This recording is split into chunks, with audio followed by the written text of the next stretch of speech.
Hai sahabat kompas.com. Memiliki properti rumah adalah impian bagi semua orang, termasuk para pasangan muda, milenial, dan Gen Z.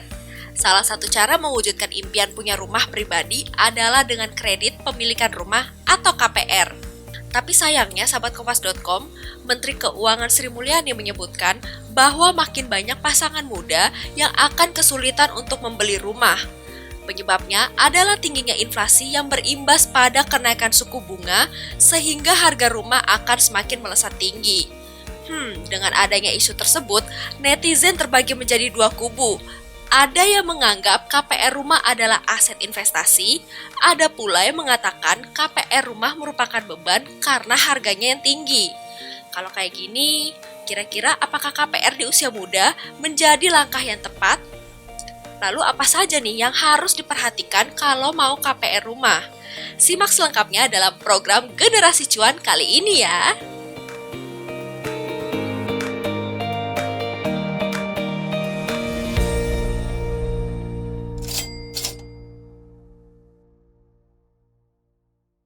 Nah, sahabat kompas.com, Generasi Cuan kali ini akan membahas soal KPR rumah anak muda jadi aset atau jadi beban nih. Nah, ini udah ada kursi kosong nih. Wah, siapakah dia? Siapakah dia yang akan mengisi kursi kosong ini? Apakah dia tim aset atau tim beban?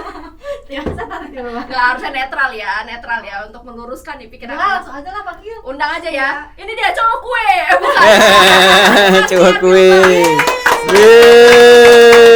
Kantor investasi. Halo Mas, apa kabar? Diapit cewek-cewek dua. Oke Iya. lah. Ya, anggap aja Yuna SNSD sama Yuri SNSD. Ini cewek kue, ini cewek bumi. Maksudnya, Ya. Oh ya, bumi bener.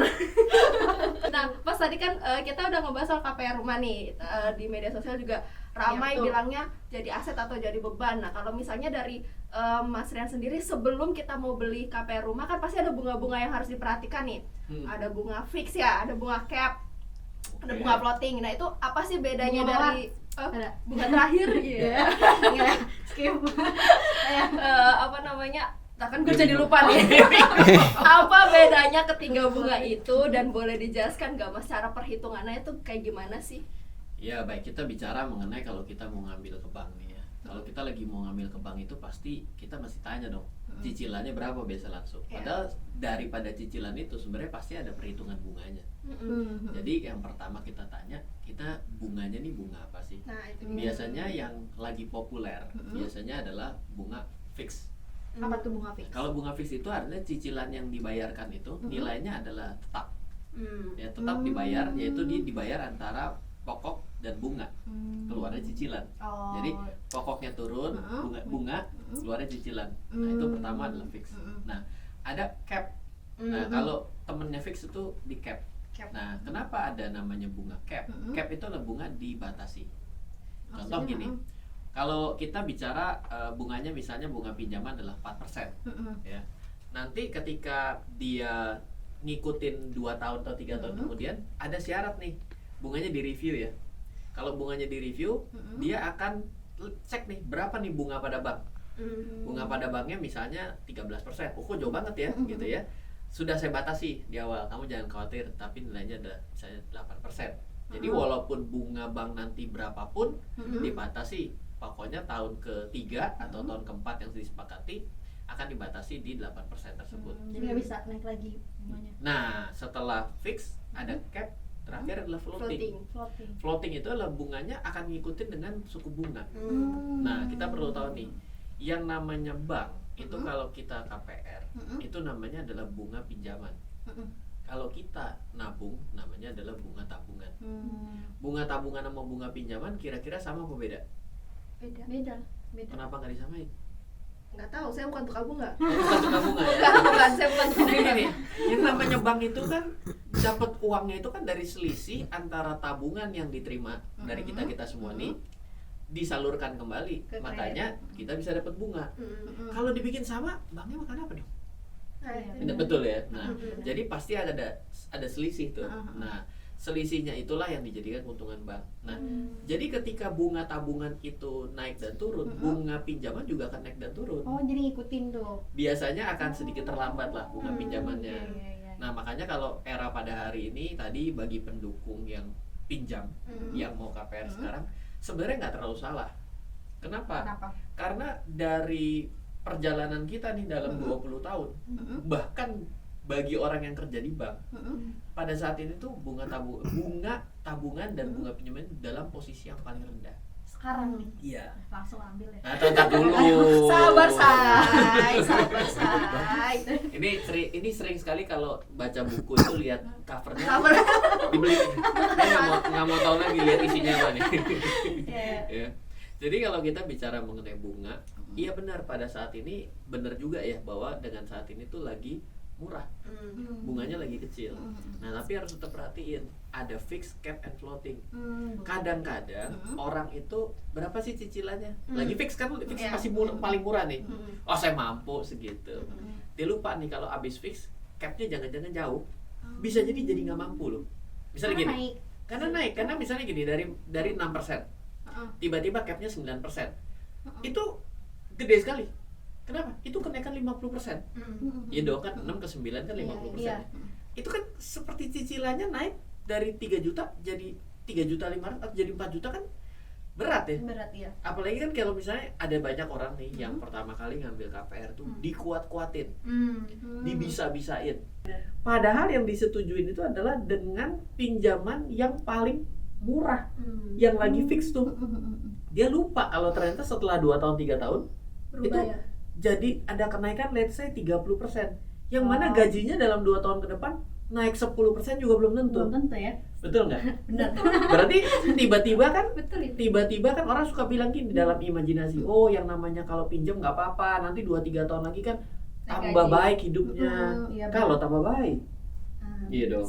Kalau ternyata tambah sedikit baik doang, jadi beda tuh urusannya kan. Iya, Tambah benar. baik bagus, tambah sedikit doang baik, cicilannya tambah banyak. Oh, iya, benar. Jadi nggak Iya, cocok. benar, Jadi benar. ketika mau ambil sebenarnya sekarang nggak salah. Tapi yang perlu kita ketahui adalah kata-kata tadi tuh, Kenapa? seberapa mampu. Mengukur kemampuan tuh gimana?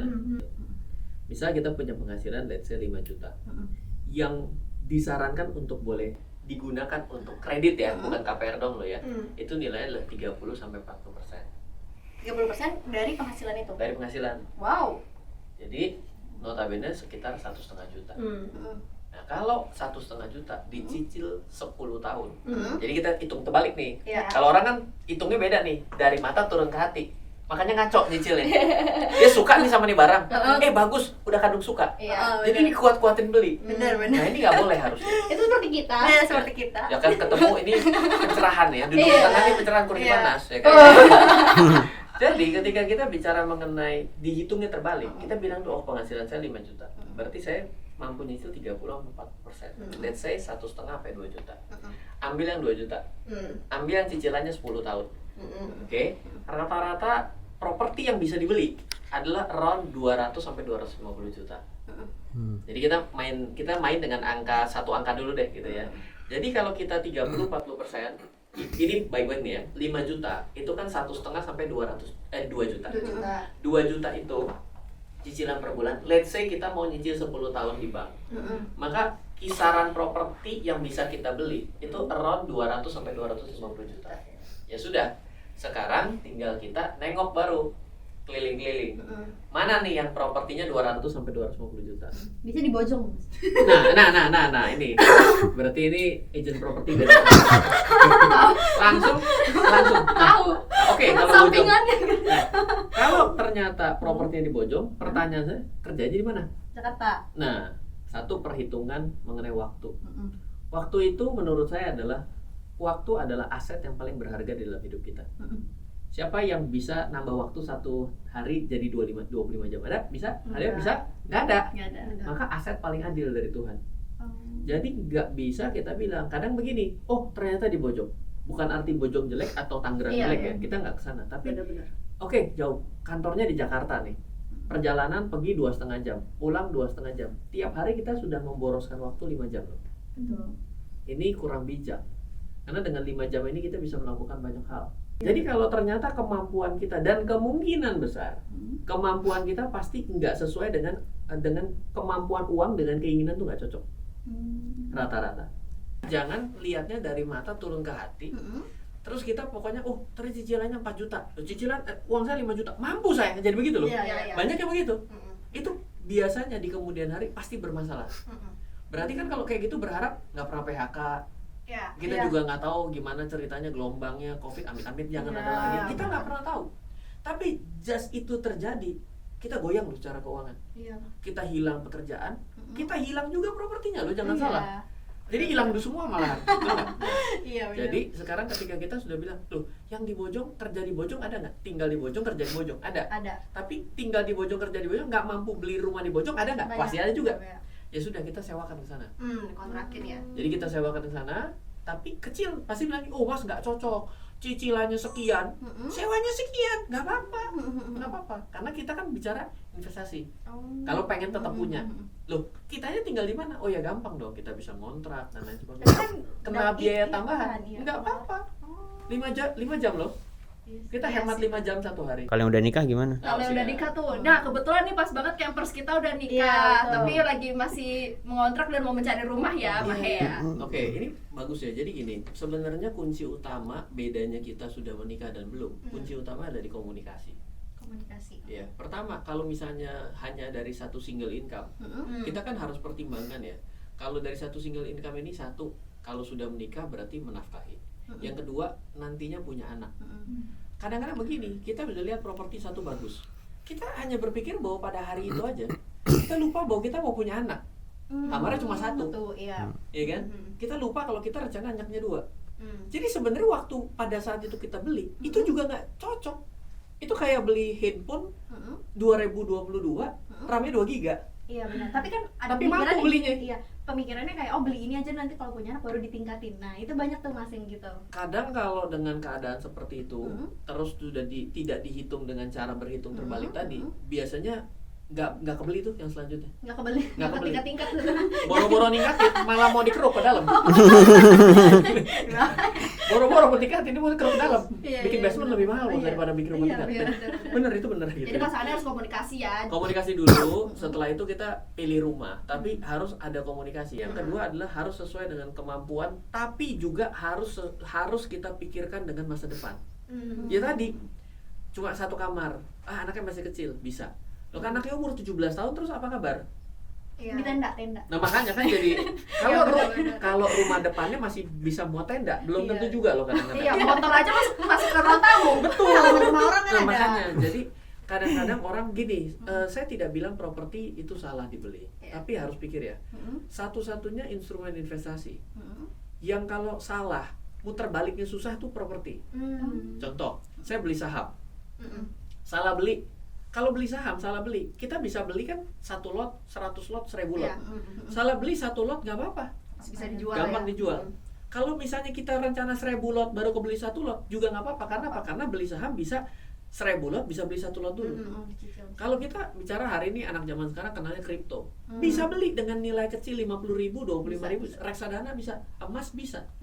Emas kalau salah nih, misalnya kita ke toko emas nih, beli dong 1 kilo biar keren. Balik badan begitu, balik lagi. Sorry bang, balikin. Bisa, gampang. Ya balik, bisa, tapi iya. harganya selisih harga beli harga jual, betul nggak? Coba properti. Aduh, Bertahun-tahun. saya nggak mampu nih. Boleh nggak saya nyicil dari pintu depannya dulu? Nggak bisa bos. Beli langsung. Benar-benar. Iya kan?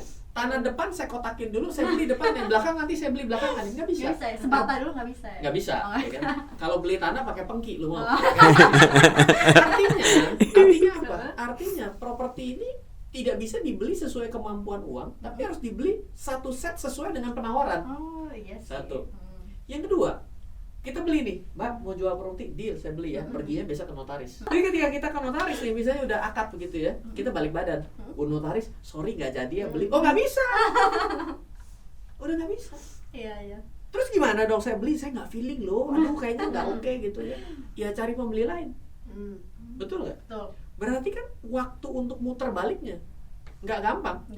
Nggak segampang kita bicara mengenai yang lain. Benar, Jadi benar. harus berpikir beberapa kali. Karena kalau salah bisa jadi satu susah dijual, Ya. ya kan? Yang kedua udah salah, udah susah dijual, mau dijual pun nggak bisa. Kenapa? Karena udah nyangkut segala macam repot. Jadi hati-hati berbicara mengenai properti. Bagus karena properti ini sesuatu yang menarik ya, bisa diinvestasikan, bisa ditinggalin. ya bisa dibakar juga jangan. Dibakar. Ini rugi. Jadi multifungsi. Keunggulan daripada investasi properti dibandingkan yang lain. Kalau properti itu tidur harga naik. Iya. Kita lagi tidur harganya naik. Betul ya? Betul. Kalau yang kedua, tidur duitnya datang. Kan kalau disewain duitnya datang kan? Iya benar. Passive income ya. Passive income. Jadi sebenarnya apakah properti jelek? Tidak.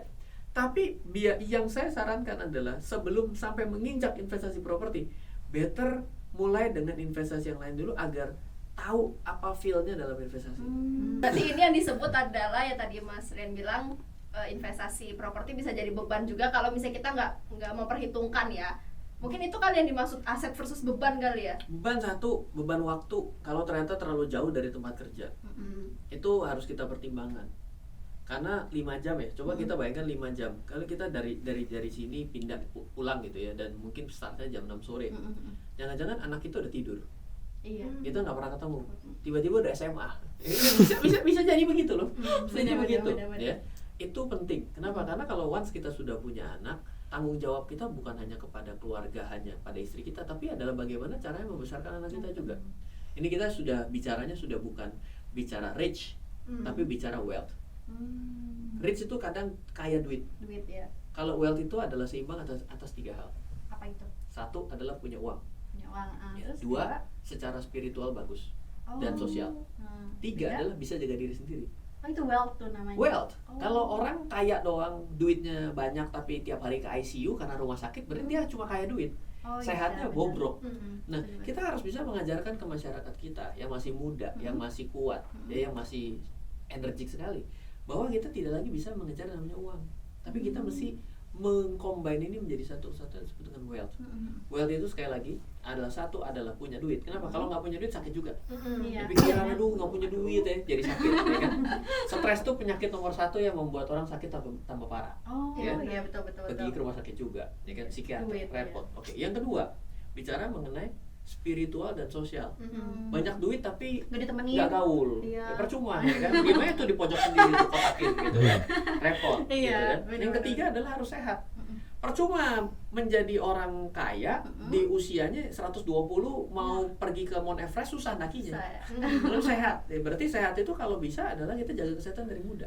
Oh iya. Nah tadi kan udah ngomongin nih Mas, apa tuh namanya KPR, properti sama kayak beli tanah gitu kan, stok nih. Ngomong-ngomong, mendingan KPR langsung jadi kita beli rumah, atau lebih murah kita beli tanahnya dulu terus kita kayak bangun rumah? Iya, biasanya strategi kalau sudah ketemu developer, yang namanya tanah kafling itu size-nya bukan yang kecil.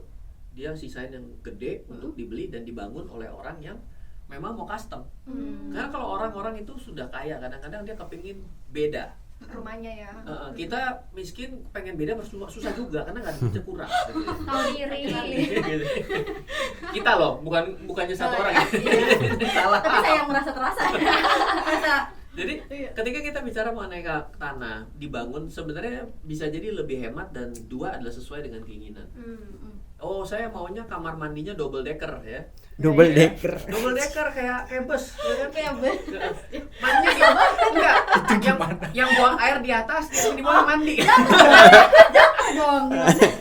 Wah, steril sekali. Steril ya kan. Anyway, kita bisa customize seperti itu, tapi ya masalahnya kadang-kadang kita nggak punya knowledge sana. Kalau kita nggak ngerti, kita mesti panggil arsitek jasa desain interior sekalian. Ya ujung-ujungnya jadi mahal. Jadi bangun sendiri lebih murah, tapi kadang-kadang jadi lebih mahal karena memasukkan unsur keinginan kita. Oh, banyak keinginannya ya. Ada, saya kepengen pintunya labirin, baru masuk ke kamar, ya kan kita nggak tahu kan, spek-spek aneh gitu kan kadang-kadang muncul, Benar. ya kan? Biar nggak ketemu sama orang, saya mesti punya tangga rahasia di bawah sama basement, ya begitu.